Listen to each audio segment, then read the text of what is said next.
Hey y'all, welcome to Yardie Bella's Kitchen, and today we're going to do a quick dish, and this is called chicken steaks.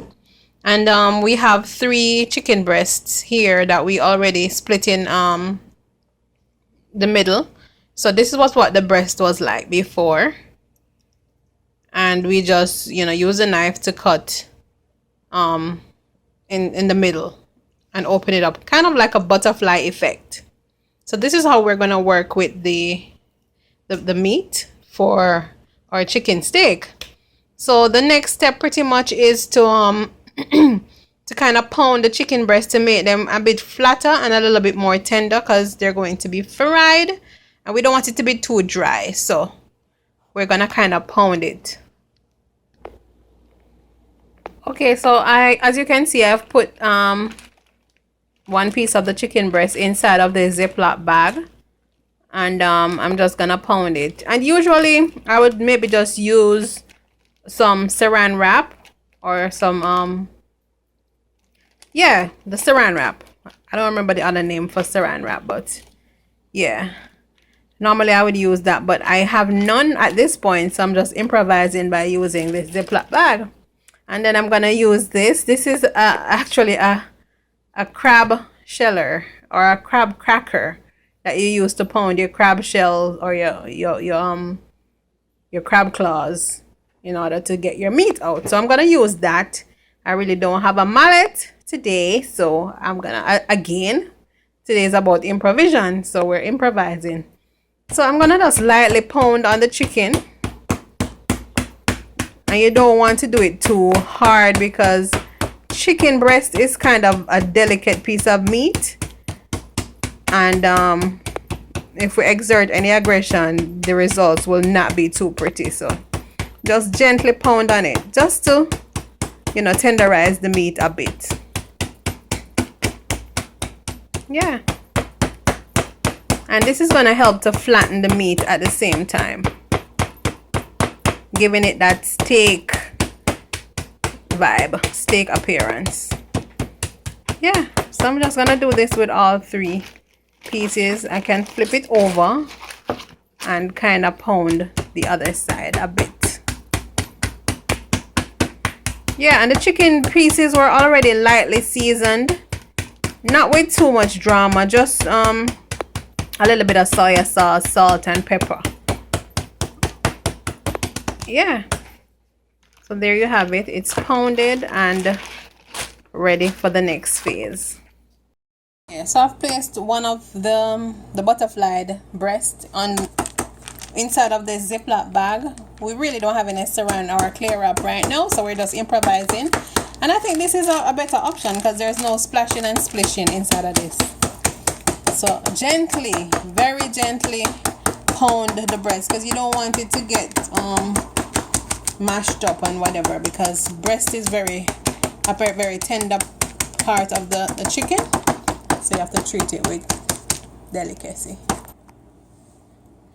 Yeah, so the next step is to just season the flour. We're going to bread the chicken breast before we fry it, so we have to give the flour a little flavor, right?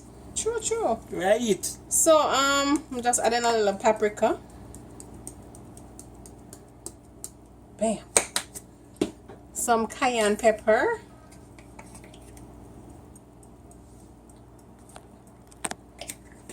that look a lot, but hey. Garlic powder. Cayenne pepper, will you? Yes, maybe I'll skip the black pepper.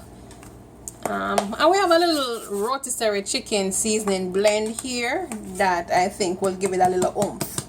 So yeah, add in some of that and we're good to go. This, as I said, this chicken already had a little basic seasoning already, so no need to go overboard. It was marinated.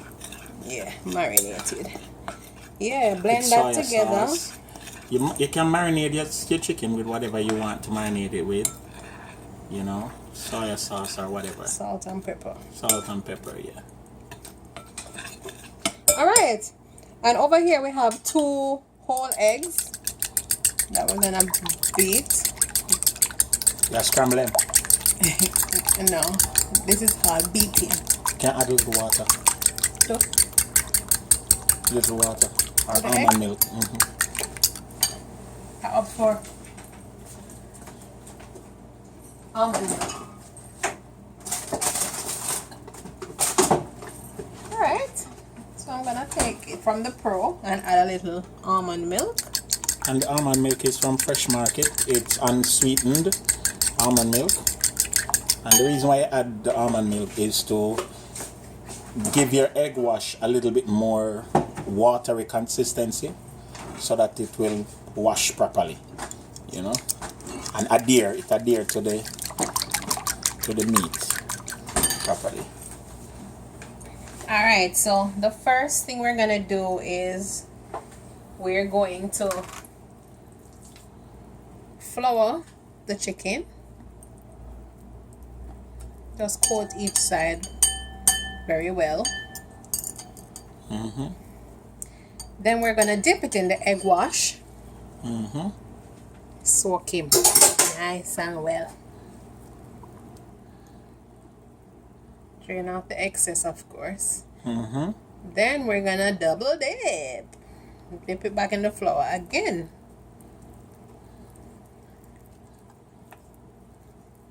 Use the spoon and just put the flour on top of it. Yeah, and this is, you have to get your hands dirty sometime when you're cooking. It's not no cute thing. Not dirty, messy. Cause next thing you say a dirty flour. Oh no, messy. Like the football player, messy. And then you just shake off the excess and lay him on down over here. You do one more While for they do them. the rest. Yeah, we can show them another one, of course. And it's regular, double dip, egg wash, regular thing, you know. Flour him. This is when we used to, in Jamaica, we used to always stop at one Chinese place and get chicken steak, you know. So, and that way I recreate, but in our own version. Double dip, yeah. Yes. Properly coat it. Straight, like a harrow. Clap, clap, clap. To your marrow. And lay him on down. So I'm gonna use a mixture of vegetable and olive oil. But how much vegetable oil?